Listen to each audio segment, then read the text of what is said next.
제가 늘 그 설교 시간 앞부분에 인사하는 내용들이 사실은 본문에서 분명히 할 얘기들입니다. 우리의 평상시에 쓰고 있는 언어 중에서 내 삶 가운데 이 설교 뒷부분에 반드시 제가 걸고 넘어지는 이야기가 바로 앞부분에 인사하는 내용들입니다. 한 가지 질문이지만 그것이 내게 적용시켜질 때 그 뒤에 있는 설교들이 내게 다가오게 되어 있는 겁니다. 오늘은 그 재무행정위원회 헌신예배입니다. 우리 재정부는 우리 속되게 말해서 음지에서 일하는 분들이라고 말합니다. 여러분이 예배 드리고 나가면 바로 그 헌금을 가지고 재정부가 어디로 올라가면요, 이제 3층에 작은 골방으로 들어갑니다.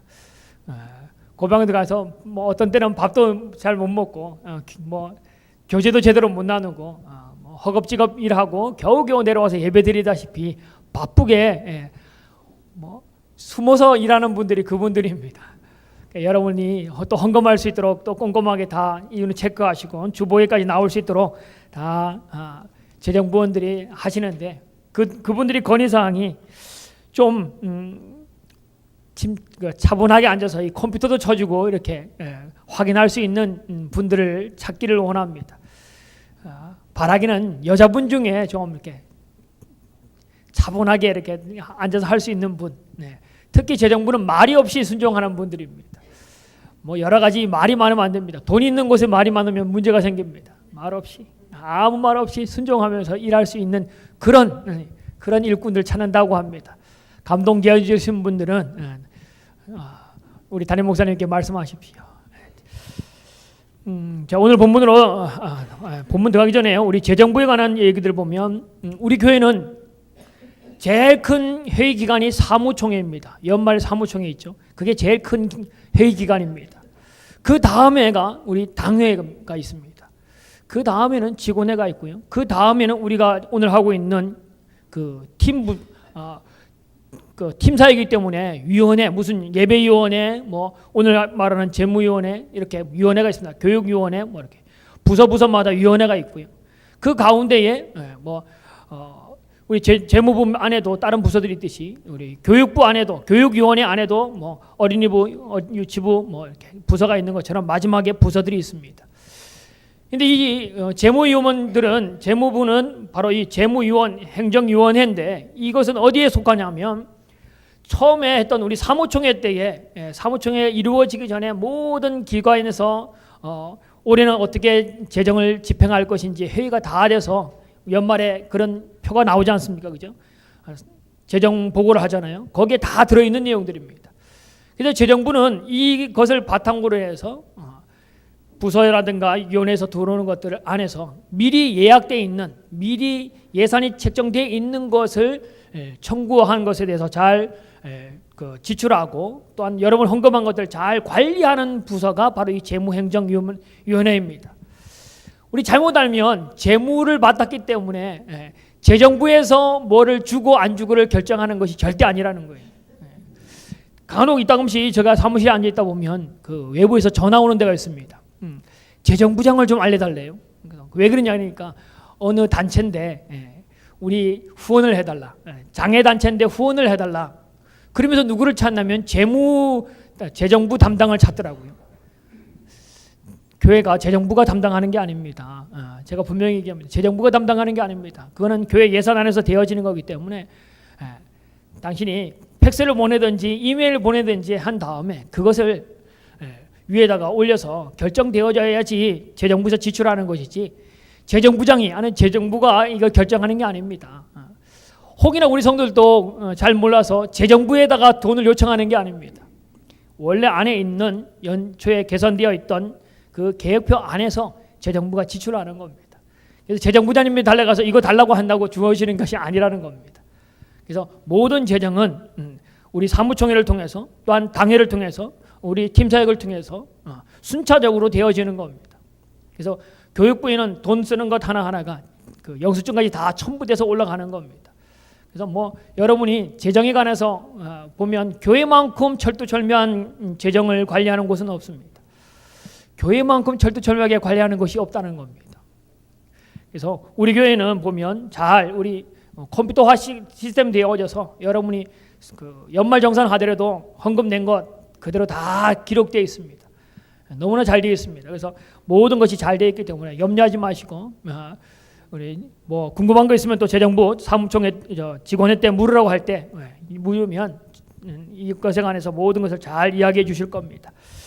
오늘 우리 재정부 재무위원회들이 음지에서 저 더운 3층에서 일하고 있는 분들, 여러분의 헌금을 하나님께 드린 헌금들을 잘 관리하고 있는 우리 재무부들을 위해서 다시 한번 수고의 박수를 한번 주시기 바랍니다. 수고가 많습니다. 다시 한번 감사를 드립니다. 자, 오늘 본문으로 돌아가 보겠습니다. 이스라엘 백성들이 출애굽하여서 나아가는 곳, 그것이 어디냐면 가나안, 하나님이 약속한 가나안 땅입니다. 가나안 땅은 젖과 꿀이 흐르는 땅, 하나님의 약속의 땅이라고 말하는데, 이 가나안 땅에 갈 때에 통과해야 할 그 강이 뭐예요? 요단강이라는 겁니다. 그래서 우리 장례식 때 부르는 노래 있잖아요. 뭐예요? 요단강 건너가서 만나세 하는데, 이게 죽음의 땅이 아니고 죽음의 강이 아니고요. 여기가 지금까지는 여기는 광야의 땅이었다면 요단강을 건너면 하나님의 약속의 땅이라는 의미가 있습니다. 하나님이 허락한 땅, 천국을 들어가는 그런 관문적인 의미로서 요단강을 말하는 것이 죽음의 강이 아닙니다. 이 요단강을 지나면 바로 가나안 땅으로 들어가는데, 이 요단강을 건너자마자 나타난 성이 뭐냐면 여리고성이라는 겁니다. 우리 때로는 성경을 읽다 잘못 생각하면 여리고성은 가나안 땅을 가기 위해서 요단강을 지나자마자 언덕 위에 큰 성이 있는 곳, 덩그러니 서 있는 성을 여리고성 이렇게 생각할 수 있는데, 이 여리고성은 이 해수면보다 고도가 낮은 곳에 있다고 합니다. 요단강을 걷는데 요단강보다 더 낮게 내려가는 곳이 여리고입니다. 그래서 성경에 보면 여리고로 내려가다가 라는 말 나오죠. 그죠? 지리적으로 고도보다 그 바다 수면보다 낮은 곳에 있는 것이 여리고입니다. 그래서 요단강을 건넜다 하면 바로 그 요단강을 내려가서 여리고를 걸어가고 여리고를 지난 다음에 언덕을 올라가야지만 예루살렘 성전이 있습니다. 바로 오늘 그 나타난 것이 이 여리고성인데, 이 여리고성은 정말 난공불락의 성이라고 할 정도로 든든한 성입니다. 그 바깥 성벽과 안 성벽 두 개의 성벽으로 지어졌습니다. 이 바깥 성벽과 안 성벽 사이에 3m에서 5m 정도의 간격이 있습니다. 그래서 성경학자들이 추측하기는 그 공간에 가난한 사람들이 바람을 피하고 비를 피해서 가난한 사람들이 지냈던 곳이 바로 이 안성벽과 바깥성벽 가운데 있는 3m 내지 5m 있는 그 안에서 살았을 것이다 라고 추측합니다. 그 바깥성벽은 기초를 5m를 깊이 파고 그 위에다가 8m의 높이로 만들었고 폭이 2m 정도, 사람 키 넓보다 더 크게 걸어 다닐 수 있도록 만든 곳이 바깥성전입니다. 바깥성벽입니다. 그 다음에 3m, 5m 떨어진 다음에 다시 성벽을 쌓았는데 그 높이가 14m입니다. 그리고 그 위에다 또 4m를 더 올렸대요. 그러니까 엄청나게 높은 겁니다. 그 위에다가 또 길이 20m의 그 위에다가 또 폭이 넓은 길이 있기 때문에 이 성벽이 두 개의 성벽이 무너뜨리고 성으로 진입한다. 이거는 너무너무 어려운 겁니다. 2m가 되는 것을 폭탄을 터뜨려도 쉽지 않을 겁니다. 근데 2m가 되어지고 또한 그 안에 또 있는 성벽을 무너지는 일들이 오늘 성경에 나오는 이야기입니다. 근데 이 성경 고고학자들이 말하기를 이 성벽이 바깥에서 군사들이 아니면 다른 힘으로 해서 바깥에서 안으로 무너뜨린 성벽이 아니라 안에서 바깥으로 무너뜨린 무너져서 망한 성이 바로 이 여리고성이라고 이야기합니다. 그래서 이것은 성경학자들이 사람의 힘, 인위적인 힘이 아니라 이것은 하나님이 무너뜨린 성벽이다라고 말하는 겁니다. 자, 뭐 우리가 말하는 요단강을 건너고, 요단강도 어떻게 건너냐면 범람한 요단강입니다. 사람이 그냥은 건널 수 없을 만큼 물이 불어서 범람한. 우리 작년 여름에 우리 장마가 심했잖아요, 그죠? 그래서 우리 태화강도 넘쳐서 그 시장이 다 온통 물바다가 되었었는데 그 범람한 물, 제가 시골에 살아봐서 아는데 시골에 한번 물난리가 나면요, 강에 나가면 소도 떠내려가고요, 집도 떠내려가고 뭐 별의별 게 다 떠내려갑니다. 보면서도 못 건져요. 저거 돼지 건지면 내 건데 이런 생각이 드는데도 못 건집니다. 감히 들어갈 수가 없습니다. 그 범람한 그곳 가운데에 하나님이 어떻게 하냐면 그 범람한 요단강을 벗개를 메고 제사장이 발을 밟자 물이 갈라지는, 하나님의 은혜로 건넌다, 마른 땅같이 건넌 하나님의 능력이 임한 땅. 그래서 요단강을 하나님의 은혜로 건넌 겁니다. 어렵다고 하지만 하나님이 열어주시니까 너무 좋은 하나님이 만들어준 경관을, 요단강도 홍해도 하나님 갈랐잖아요. 요단강도 벽이 쌓인 곳으로 보면서 구경하면서 수족관을 구경하듯이 구경하면서 건너간 것이 요단강입니다. 요단강을 건넜는데 또 범람한 요단강처럼 또 막 나타난 것이 바로 여리고성, 난공불락의 성입니다. 이스라엘 백성은 전쟁하면서 나온 사람들이 아닙니다. 노예 생활하면서 살았던 사람들입니다. 성하면 이건 군사들이 치밀한 작전 하에 무기를 가지고 싸워야 할 것이 여리고성인데, 오늘 아무것도 없는 그들이 이제 겨우 하나님 은혜로 요단강을 건넜는데 바로 보이는 것이 높이 쌓여있는, 두 겹이나 쌓여있는 여리고성을 만나는 겁니다. 이걸 뭐라고 하면 산 중에 산 넘고 산 넘어, 산을 넘고 나니까 또 산이 나오는. 그래서 이런 일을 만나면 우리가 뭔가 열심히 해서 한 문제를 해결하고 또 나아가는데 이제는 좀 좋은 일이 있겠지 하고 나가다가 그보다도 더 큰 일들을 만나면 우리 어떻게 해요? 체념하기 쉽습니다. 그런 일을 만나면 포기하기 쉽습니다. 근데 믿음의 사랑 가운데는 포기하지 않는다는 겁니다. 포기는 뭐 하는 거예요? 예, 맞습니다. 배추 실 때 쉬는 게 포기라는 거죠. 믿음의 사람은 포기가 없다. 왜냐하면 앞부분에 요단강 또 어떻게 했어요? 하나님이 여셨다면, 하나님이 인도함 가운데 있는 난공불락의 성이라 할지라도 이곳 가운데도 하나님이 무너뜨릴 거는, 하나님이 해결하신 문제가 그 가운데 있기 때문에 어떠한 어려움이 있다 할지라도 포기하지 않는다. 거기는 하나님의 은혜가 임할 곳이기 때문에, 하나님의 역사가 임할 곳이기 때문에 포기하는 일은 없다라는 겁니다. 그래서 이스라엘 백성이 나아가는 길들 가운데 감히 막을 사람은 없습니다. 왜냐하면 하나님이 그 길을 주관하고 하나님이 이끌어가는 길이기 때문에 그 가운데 막을 사람은 없다는 겁니다.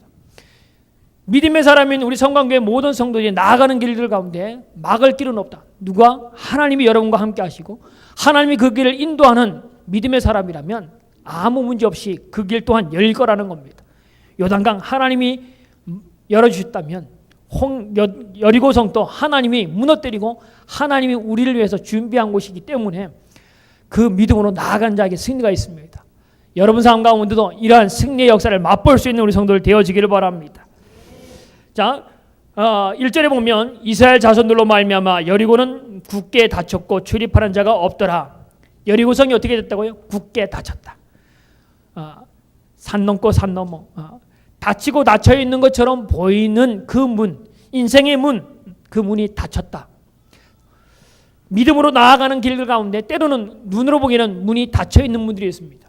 우리의 가는 발걸음을 막는 문들이 있을 수 있습니다. 건강의 문제, 재정적인 문제, 자녀의 문제, 사랑과의 관계의 문제, 인생의 문제 가운데 우리의 길을 굳게 닫고 있는 것처럼 보이는 일들이 반드시 우리 가운데 있습니다. 주님이 인도하고 있는 길들 가운데 여리고가 나타났다는 거죠. 근데 그 길은 뭐예요? 포기하라고 주는 것이 아니라 내가 너에게 어떻게 일하냐고 봐라 라고 보여주기 위한 하나님이 만들어 놓은 장애물이라는 것을 기억하시고 두려워하지 말고 담대히 그 문을 열고 나아가는 우리 성도들 되어지길 바랍니다. 그래서 이 여리고성을 바라볼 때에 하나님이 하시는 일들은, 이 여리고성을 무너뜨린 이야기는 세상의 이야기로 봤을 때는 정말 있을 수 없는 이야기고 세상의 사람들로 더 보면 허황된 이야기입니다. 이스라엘 백성들에게 이 닫혀있는 여리고성의 문을 열 때 이렇게 하라라고 한 얘기는 도대체 믿을 수 없는 이야기, 상식에도 맞지 않는 이야기가 성경에 들어있습니다. 그런데 이게 믿음의 이야기고 이것이 하나님의 우리에게 하신 말씀입니다. 오늘 우리 가운데 있는 인생에 닫혀있는 문들이 있다면 하나님이 오늘 여리고성을 통해 보여주는 닫혀있는 인생의 문을 여는 방법을 우리에게 가르쳐 줍니다. 자, 두 가지 방법을 오늘 이야기할 텐데, 첫 번째, 인생에 닫혀 있는 문을 완벽하게 문을 열고 완벽하게 무너뜨리고 나아가는 길. 첫 번째는 뭐냐면 예배의 능력으로 무너뜨리고 나아가자라는 겁니다. 3절부가 5절, 3절부터 5절까지 우리 한번 같이 한번 읽어보겠습니다. 3절부터 5절. 자, 시작. 너희 모든 군사는 그 성을 둘러 성 주위를 매일 한 번씩 돌되 여세 동안을 그리하라. 제사장 7은 7 양각 나팔을 잡고 언약궤 앞에서 나아갈 것이요, 7째 날에는 그 성을 7번 돌며 그 제사장들은 나팔을 불 것이며, 제사장들이 양각 나팔을 길게 불어 그 나팔 소리가 너희에게 들릴 때에 백성은 다 큰 소리로 외쳐 부를 것이라. 그리하면 그 성벽이 무너져 내리리니 백성은 각기 앞으로 올라갈지니라 하시매. 아멘.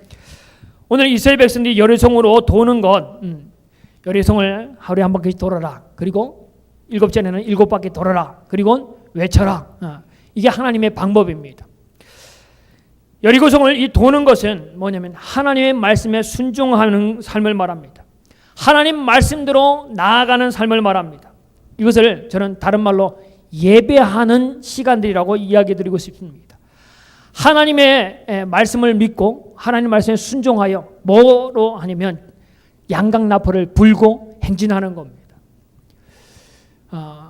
지난번에 우리 그 음악위원회 헌신 예배 때 나팔을 분다, 하나님을 찬양하는 예배입니다.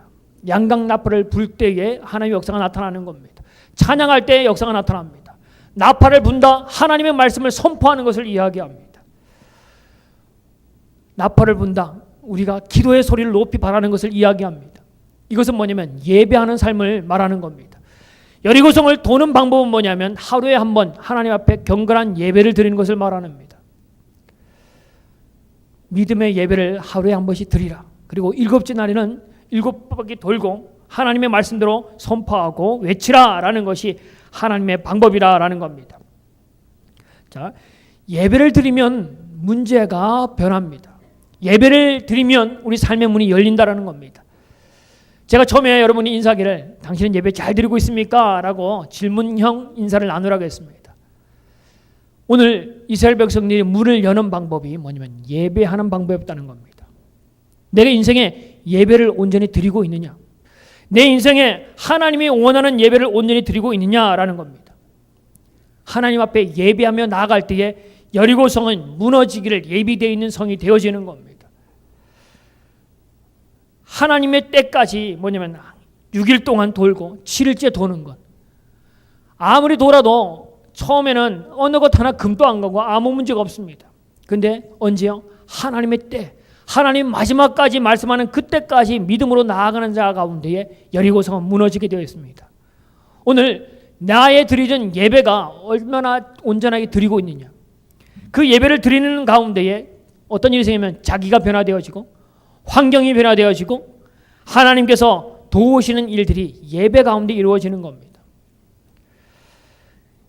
인생의 닫힌 문을 여는 방법은 예배의 능력으로 이 문제를 해결한다라는 겁니다. 자, 여러분이 예배 드리기가 쉽습니까? 어렵습니까? 예배 드리기 쉽습니까? 어렵습니까? 여러분 가정 예배 다 드리고 계시나요? 쉬운 일이 아닙니다. 예배가 쉬운 일이 아닙니다.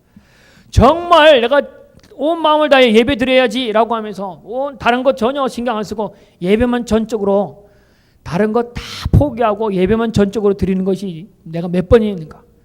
정신 빼놓지 말고 졸지 않고 다른 것에 신경 쓰지 않고 하나님만을 향하여 진정으로 드린 예배가 몇 번이나 있는지 한번 생각해 보십시오.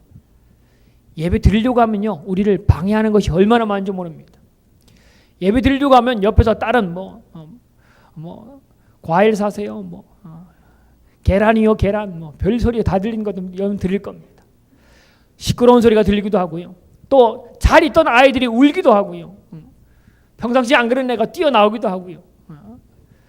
평상시에 다 알람 시계를 핸드폰을 다 진동으로 놓는데 이상하게 그날만은 또 평상시에 울지도 않는 핸드폰이 갑자기 예배 시간에 울리는 거 있잖아요.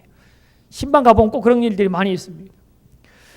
예배를 잘 드리려고 하는데 그 예배를 방해하는 일들이 얼마나 많은지 모릅니다. 예배를 드리려고 하는 사람 가운데에 정말 이런 일들이 일어납니다. 예배를 잘 드리려고 하는데도 이런 일들이 일어납니다. 왜 그런 일이 일어납니까? 이 예배를 잘 드리면 여리고성이 무너지는 일들이 있기 때문에 사단이 그 예배를 방해하는 겁니다. 예배 드리면서 여러분의 예배를 집중하지 못하도록 방해하는 것이 뭔지 한번 생각해 보십시오. 마음이 분주하기도 합니다. 빨리 예배 드리고 난 다음에 뭐 해야지. 예배가 주가 아니고 빨리 해치우고 난 다음에 뭐 하려고 하는 분주한 마음도 있을 수 있습니다. 어떤 사람과의 관계 때문에 예배에 집중 못하기도 합니다. 그 사람 뒤통수만 봐도 속이 상해서 예배가 안 되는 경우도 있잖아요. 사람 때문에 뭐 때문에 보면 예배에 집중 못하고 전적인 예배를 드리지 못하는 경우들이 많이 있다는 겁니다. 졸음이 오기도 하고요. 불편한 마음이 생기기도 하고 급한 일이 생기기도 하고 생기지도 않던 일들이 꼭 예배 시간 되면 생기는 일도 있습니다. 평상시에 화장실 잘 안 가는데 꼭 예배 시간 되면 배가 아픈 사람도 있습니다. 뭔 일인지 예배를 잘 못 드리도록 하는 겁니다. 근데 이 예배 가운데는 하나님의 능력이 나타나기 때문에 때로는 예배를 방해하는 겁니다. 그래서 여러분이 예배드리기 위해서 기도하고 예배드리기 위해서 준비를 철두철미하게 하셔도 그런 일들이 생길 수 있습니다. 그때에 뭐예요? 예배드리지 못하도록 하는 사단의 노름이구나 라고 생각하고 예배에 집중하는 여러분 되어지기를 바랍니다. 그 초대교회 때에 제자들에게 관원들이 나와서 예배드리고 있는 제자들, 복음을 증거하는 제자들에게 와서 말합니다. 다시는 예수 이름으로 말하지도 말고 가르치도 말라라고 협박을 합니다. 그때에 제자들이 하는 얘기가 사도행전 4장에 나옵니다. 하나님 앞에서 너희 말을 듣는 것이 하나님의 말씀을 듣는 것보다 옳은가 판단하라. 우리는 보고 들은 것을 말하지 아니할 수 없다. 우리를 방해합니다. 예배를 드리면서 유혹하는 일들이 있음에도 불구하고 초대교회가 능력이 있었던 것은 뭐냐면 너희들이 아무리 근다 할지라도 나는 하나님을 예배하는 것, 하나님의 말씀을 선포하는 것, 하나님을 높이는 것이 나는 최우선이다. 너희의 그 권력보다는 너희의 우리를 위협하는 그것보다는 내가 하나님 앞에 예배하지 못하는 것, 하나님을 높이지 못하는 것이 더 나에게는 더 무서운 일이고 더 힘든 일이기 때문에 나는 하나님을 예배하겠다. 하나님을 선포하겠다라는 것이 초대교회의 고백이었습니다.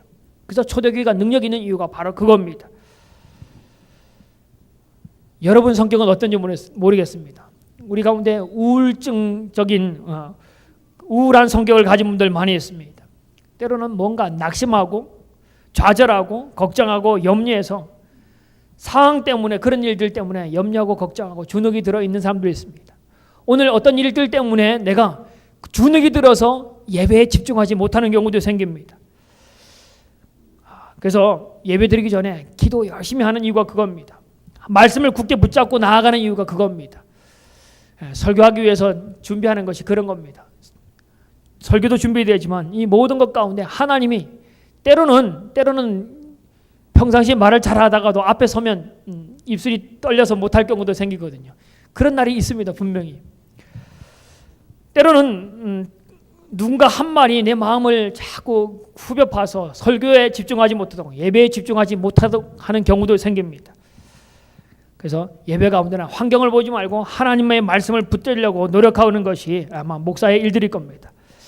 자, 그런데 이 백성들이 오늘 이 여리고성을 도는 믿음의 예배를 드린 일들 가운데 하나님이 어떻게 하라고 하냐면 그 가운데 성을 돌 때 뭐 하라고요? 침묵할 것을 이야기합니다. 그들이 하나님 앞에 나아갈 때 10절에 보면 여호수아가 백성에게 명령하여 이르되 너희는 외치지 말며 너희 음성을 들리게 하지 말며 너희 입에서 아무 말도 내지 말라. 그러다가 내가 너희에게 명령하여 외치라 하는 날을 외칠지니라 라고 말합니다. 하나님 앞에 예배할 때에 뭐라면 오늘 침묵하는 예배를 드릴 것을 이야기합니다. 이스라엘 백성들이 여리고성을 도는 일들을 가운데는 때로는 믿음이 없이 보면 이것만큼 불평할 이야기가 많은 곳이 없습니다. 예배하러 나오는 우리 가운데 불평할 거리가 엄청나게 많습니다. 일주일에 가장 사람들이 노는 날, 장사할 수 있는 일이 제일 많고 돈 벌기 쉽다고 하는 주일날, 그 나오는 거 쉽지 않습니다. 예배보다는 돈 버는 게 더 쉽다고 이야기하고 쉽게 빠져나갈 수 있는 길이 많습니다. 좀 더 잘해야 되는데 불평할 거리 많습니다. 졸음이 오기도 하고 좀 일요일에 한 번 정도는 푹 쉬어야 되는데 와서 교사로 뭐 우리 재무위원으로 식당에서 봉사로 주차로 여러 가지 일하는 건 불평할 거리가 많습니다. 내가 뭐 아무것도 받지 않으면서 이만큼 정도 하면 되지 하고 불평할 이야기가 얼마나 많은지 모릅니다. 근데 믿음의 예배하는 것 가운데 뭐라고 하면 침묵할 것을 말합니다. 불평은요, 다른 사람까지 전염시킵니다. 믿음이 아닌 이야기는 믿음이 아닌 사람들을 점점점 그렇게 만들어갑니다. 그래서 여러분 예배 드리려고 하면 때로는 인생의 닫힌 문을 열려고 하면 그때는 위험한 순간을 만날 때에 뭐부터 하셔야 되면 입술을 다무는 것부터 먼저 하셔야 됩니다. 입술을 닫기가 쉽지 않습니다. 평상시에 말이 없던 사람도 어려움을 만나면 말이 많아지는 사람이 있습니다. 자기 인생 가운데 어떤 관계의 문제, 삶의 문제가 생기면 침묵해야 되는데 그 순간에 불평을 터뜨리고 원망하는 입술을 터뜨리는 사람들이 얼마나 많은지 봅니다. 평상시에 말이 없던 사람인데 참지 못하여 터뜨리는 이야기가 불평 이야기, 믿음 없는 이야기를 터뜨리는 경우들이 많이 있습니다. 오늘 하나님이 침묵할 것을 말한다는 겁니다. 침묵하는데 그 여리고성을 도는 믿음의 예배 가운데 뭐만 들리냐면 양강 나팔 소리만 들립니다. 제사장들이 불고 있는 양강 나팔 소리만 듣고 여리고성을 도는 겁니다. 하나님의 소리만 듣기를 바라고 하나님을 향한 나팔, 찬양의 나팔만 듣고 기도의 소리만 내는 것, 오직 하나님의 거리만 들리는 것, 하나님 것만 선포하는 것이 바로 예배하는 자들이 해야 할 일들입니다. 교회에 나온다면 우리가 할 것은 뭐냐면 하나님 것만 얘기하는 겁니다. 하나님만 찬양하십시오. 하나님 소리만 내 귀에 들리도록 우리 삶 가운데 원망과 불평의 입술은 딱 닫는 겁니다. 어려움을 만나면 만날수록, 문이 닫히면 닫힐수록 나의 입술을 닫고 하나님의 소리에 내 입을 열고 하나님의 소리에 내 귀를 여는 것만 이 사람의 믿음의 예배 가운데 들어있는 겁니다. 그래서 주님이 아무 말도 하지 말고 침묵하면서 하루에 한 번씩 예배 드릴 것을 말합니다. 문제가 생겼다? 그러면 뭐예요? 입술을 닫으십시오. 입술을 열면, 믿음 없는 입술을 열면 나만 문제가 되는 것이 아니라 가정에 문제가 생깁니다. 공동체에 문제가 생깁니다. 악한 것은 영향력이 높습니다. 악한 것은 우리를 더 힘들게 만드는 겁니다. 그래서 믿음의 입술을 열기 위해서는 침묵하는 것, 내 입술을 닫는 일부터 먼저 하셔야 됩니다. 그리고 찬양을, 양강 나팔을 부르는 것처럼 하나님만을 찬양하십시오. 요단강을 건너게 하신 하나님, 여리고성에서 하나님의 은혜가, 하나님의 일들이 이루어지게 해달라고 하나님이 일하실 것을 높이는, 하나님만을 찬양하는, 하나님만을 선포하는 것들을 하라고 우리에게 이야기합니다. 뭐냐면 인생의 입은 닫으라는 겁니다. 세상의 얘기는 입을 닫는 겁니다. 특히 우리 오늘 재정부에 관한 이야기인데, 재정부는 돈에 관한 이야기는 닫는 것이 좋습니다. 하나님의 가는 것만 선포하는 겁니다. 모든 가정이 아무리 부흥하는 교회도 모든 것이 만족하는 교회가 없습니다. 모든 것이 다 100% 거기에 좋은 이야기만 있는 것이 아닙니다. 잘 되는 집안, 잘 되는 곳은 뭐만 있냐면 자기들의 자랑만 있습니다. 거기엔 기쁨만 이야기합니다. 부부 사이도 모든 게 다 좋은 게 아닙니다. 그죠? 근데 좋은 부부들은 서로의 좋은 것을 이야기합니다. 좋은 것만 이야기해도 시간이 모자라는데 나쁜 것을 이야기하면 점점점 얼굴 짙어지고 붉어지고 점점점 기분은 나락하고 가정은 가정대로, 자기의 삶은 삶대로 꺼져가게 되어 있습니다. 믿음의 사람은 뭐예요? 양강나팔을 부르는 겁니다. 하나님의 소리만 들리도록 하는 겁니다. 그래서 제가 우리 권사님들한테도 부탁하기를, 어둠의 이야기, 불평의 이야기가 들어왔을 때, 당신의 귀에 들을 때 당신의부터 그것을 막아줄 수 있는 권사님이 되어달라는 얘기를 제가 우리 권사의 원래에 들어가면 그런 얘기를 자주 합니다. 때로는 성도들이 하는 얘기가 내게 들려질 때, 아니야, 그거는 아니야, 그거는 더 이상 얘기하지 말고 기도하자, 내가 도와줄게 해서 그 이야기가 자기를 지나쳐서 나올 수 있도록 하지 않는 믿음의 방패가 되어줄 것을 이야기합니다. 우리 권사님뿐 아니라 우리 성관계 모든 성도들이 바로 이 믿음의 방패가 되어지는 은혜가 있기를 바랍니다. 어둠의 것들은 나를 통과하지 못하도록, 어둠의 말들은 나를 통과하지 못하도록, 하나님 앞에 예배하는 자는 어둠의 이야기, 세상의 이야기, 인간의 이야기는 사라지고 오직 하나님의 나팔 소리만, 하나님의 소리만, 하나님의 찬양의 소리만 넘칠 때에 여리고성이 무너지는 일들이 우리 가운데 있다라는 겁니다. 잘 들어보십시오. 믿음이 있는지 없는지는 보면 그 사람의 입으로 어떤 얘기를 하느냐 보면 알 수 있습니다. 일은 잘하는 것처럼 보이는데 그 입술이 늘 불평한다. 일은 잘하는 것처럼 보이는데 그 입술이 늘 싸움을 조장한다. 늘 화내는 소리가 있고 불평의 소리가 있으면 그건 믿음이 아닙니다. 믿음을 가장한 분열을 만드는 겁니다. 오늘 주님은 여리고성에 도는 예배 가운데 침묵의 예배, 하나님의 말씀대로 살아가는 예배, 하나님의 소리만 들리고 하나님만 외치는 예배를 드릴 것을 말합니다. 그리고 침묵하면서 뭐 하겠어요? 제사장은 나팔을 불고 백성들은 뭐 할까요? 속으로는 별 생각 다 들 겁니다. 하나님이 입을 열지 말라 해서 말은 못하고 하루에 한 바퀴 성을 돌면서 속에서 머릿속에서 별 생각 다 있을 겁니다. 인간적으로 아무리 상상해봐도 이거는 하나님의 소리 맞는가? 이렇게 해서 저 성이 무너질까? 이 떼약볕에 하루에 한 바퀴씩 아무 일 없이 돌라고 하다니 정말 속된 말로 돌아버리겠네 할지 모릅니다. 내 속에는 별의별 말이 다 하고 싶어 하다 할지라도 내 속을 내 입에서 표출하지 않는 겁니다. 그거를 뭐로 바뀌냐면 침묵하면서 뭐로 바꾸면 기도로 바꾸는 것이 예배입니다. 침묵하면서 뭐예요? 기도하는 겁니다. 침묵은 하나님을 향하여 기도의 언어로 바꾸는 것이 침묵입니다. 내 입술로 내뱉기 전에 내 속에서 하나님을 향해 묵상하는 겁니다. 도대체 하나님 이게 뭡니까? 제가 늘 기도하는 것이 뭐냐면 하나님께 묻는 일을 많이 합니다. 도대체 이게 뭐냐? 하나님 이게 뭡니까? 묻는 기도를 많이 합니다. 계속 묻습니다. 하나님께 이게 도대체 뭡니까? 이거 어떻게 해야 됩니까? 이거 어떻게 됩니까? 여러분 불평을 내뱉기보다는 그것을 가지고 기도의 모양으로 바꾸십시오. 하나님께 질문거리를 만드십시오. 하나님 이게 뭡니까? 도대체 어떻게 하라는 겁니까? 원망과 불평을 기도의 언어로 바꾸십시오. 하나님께 질문을 하라는 겁니다. 그게 기도입니다. 하라는 뜻이 뭡니까? 하나님 원하는 게 뭡니까? 이것이 침묵하는 백성들 가운데 해야 할 일들입니다. 믿음의 예배는 하나님께 침묵의 언어로 기도의 언어로 바꾸는 예배를 드리는 것입니다. 인간의 언어 자꾸 내뱉지 말고 기도의 언어로 바꾸는 것, 이것이 여리고성을 무너뜨리는 예배 가운데 들어있는 겁니다.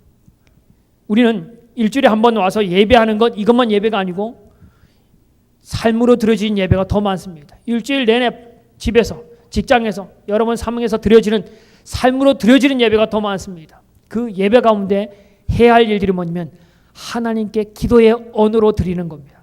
침묵하지만, 인간의 언어는 침묵하지만 하나님의 언어로, 기도의 언어로 바꾸는 삶을 살아가는 것이 일주일 내내 여러분이 가정에서 해야 할 일들입니다.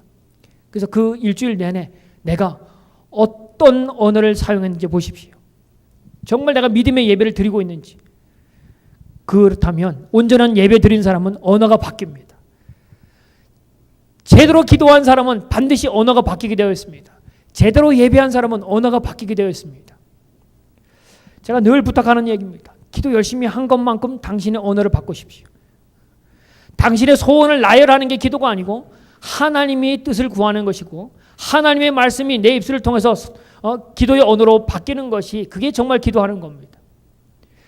예배에서 나를 하나님께 드렸다면 하나님이 원하는 언어를 내 입에 담는 겁니다.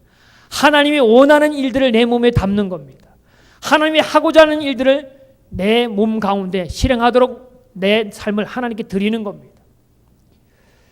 여러분이 헌금을 하나님께 드리면 그 헌금이 하나님 일들에 쓰여지듯이 거룩한 산제사로 하나님 앞에 여러분의 예배로 하나님 나를 받아 주옵소서, 일주일 나와서 하나님 앞에 예배를 몸을 드렸다면 여러분을 통해서 하나님이 하고자 하는 일들을 여러분이 하는 겁니다.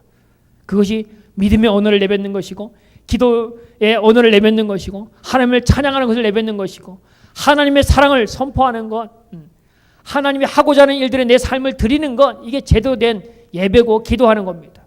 그래서 이스라엘 백성들이 기도하는 것, 침묵하면서 기도했다는 겁니다. 앞부분에 찬양했다면 기도했고, 또한 우리 가운데 해야 할 일들이 바로 이 예배의 한 부분마다 하나님이 말씀하고 있다는 겁니다. 그래서 인간의 언어를 내려놔라, 하나님의 말씀을 선포하고 하나님 것을 외치라라는 겁니다. 자, 마지막으로 두 번째 인생의 문을 여는 방법이 뭐냐면 순종의 발걸음을 내딛는 겁니다. 침묵하면서 하나님의 뜻을 기다리고 하나님의 뜻을 선포하며 나아가는 그들 가운데 이제 해야 할 일이 뭐냐면 하나님이 선포하라고 할 때, 하나님이 외치라고 할 때 외치는 겁니다. 언제까지요? 일주일 내내 한 바퀴 돌고 마지막 날 7바퀴 돌고 외치라 할 때까지. 그 하나님이 말씀을 들었다면, 이거 하나님이 일할 때 이대로 순종할 때 하나님이 역사하는 것을 믿었다면 그 다음에 뭐예요? 순종의 발걸음을 내딛는 겁니다. 매일매일 발걸음을 내딛는 겁니다. 일주일에 한 번 예배 시간을 돌고 하루, 이틀, 3일, 4일, 5일, 6일, 마지막 7일째는 뭐예요? 7바퀴 돌고 하나님 외치는 것. 이거 마지막까지 순종하는 겁니다. 매일 한 바퀴 돌 때마다 뭐 이렇게 금이 갈라지면 참 하기 좋을 거예요. 근데 아무 일이 없습니다. 오순절에 성령이 임할 때에, 그 오순절이 임하는 그때에 그들이 성령이 임한다라는 것을 알았습니다. 그런데 언제 그것이 임할 건지를 몰랐습니다. 하나님 약속한 성령이 임할 것이다 라는 것을 알고 다락방에서 기도했습니다. 주님이 부활한 것을 500여 명의 성도들이 봤다라고 이야기합니다. 그런데 정작 마가의 다락방에서 모여서 기도하던 사람은 120명밖에 없습니다. 500명 가운데 120명, 380명은 어디 갔느냐? 하나님이 약속한 시간을 기다리지 못했다는 겁니다. 하나님의 역사가 일어날 때까지 순종의 발걸음을 내딛지 못한 사람들입니다. 끝까지 믿음의 길을 갈 때 끝까지 가십시오. 하나님의 약속한 것까지 가십시오. 언제요? 침묵하면서 하나님의 뜻이 이루어질 때까지 돌고 도는 겁니다. 그때까지 믿음의 예배를 여러분 드리는 겁니다. 그때에 하나님의 때가 이루어지는 겁니다. 그래서 오늘 우리의 순종의 발걸음, 믿음의 발걸음을 한 발자국 한 발자국 매일매일 순종하며 나아가는 것, 이거 하나님이 원하는 겁니다. 인생의 문을 여는 방법은, 두 번째 방법은 순종의 발걸음을 내딛는다라는 겁니다. 하나님 말씀한 대로 돌고 하나님 말씀하신 대로 외치고 순종하는 삶이 우리 가운데 필요합니다. 어떤 분이 유태인의 한 할아버지가 LA 시내를 다니면서 중얼중얼 하면서 다니는 할아버지가 한 분 계셨습니다. 그래서 어떤 사람이 가서 물었습니다.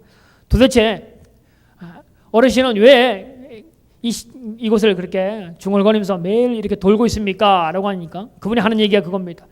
내가 성경을 읽다 보니까 여호수아 1장 3절에 보니까 너희 발바닥으로 밟는 곳을 밟는 모든 곳을 내가 너희에게 주었노니 라고 하는 구절이 있다. 발바닥으로 밟는 곳을 하나님이 주신다고 했는데 내가 우리 민족을 위해서 주님의 이름으로 우리 민족을 위해서 내가 기도하면서 이곳을 매일마다 밟고 있다라고 말합니다. 근데 그 일이 있은 다음에 40년이 된 후에 그 할아버지는 매일매일 돌고 있는 상황 가운데 40년이 되어진 지금 상황을 보니까 그 LA 지역 상권이 점점점 유대인들이 장악해 가고 있다라는 겁니다. 그 할아버지의 믿음은 어떻게 했어요? 순종의 발걸음이 되어서 그 할아버지의 믿음대로 그 일들이 이루어지고 있다라는 겁니다.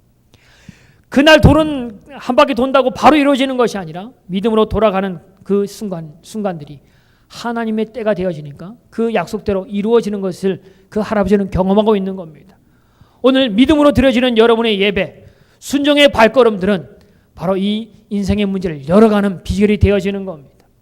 다른 건 여러 가지 있을지 모르지만 오늘 내 인생 가운데 문제가 생겼다. 그러면 뭐예요? 첫 번째는 뭐 하라고요?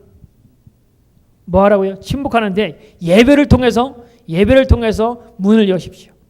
문제가 생겼다. 어떤 목사님이 간증하기를 자기가 어떤 문제가 생길 때 진정한 하나님 앞에 꿇어 엎드린 13번의 예배 정도 되어지면 웬만한 문제는 다 해결되더라는 겁니다. 13주 예배를 드리고 나니까 자기가 기도하던 내용들이 대부분 다 해결되는 것을 자기는 경험했다.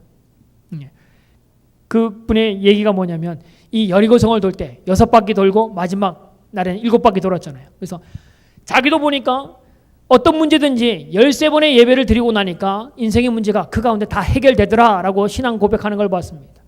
바로 여러분이 인생의 문제가 생겼다. 인생의 문이 뭔가 닫힌 것처럼 들린다. 그러면 예배로 문을 열 수 있다는 겁니다.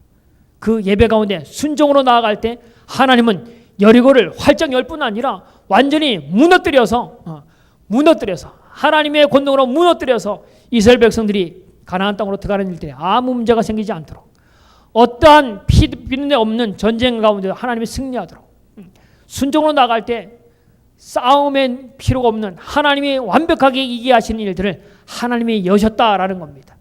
오늘 인생의 문제 첫 번째, 하나님께 예배하면서 해결하시기 바랍니다. 두 번째, 순종의 발걸음을 내딛면서 하나님의 역사를 맛볼 수 있는 우리 성광의 성도들 되어지기를 주의 이름으로 부탁을 드립니다. 함께 기도하겠습니다. 하나님, 오늘도 우리 인생의 주인은 주님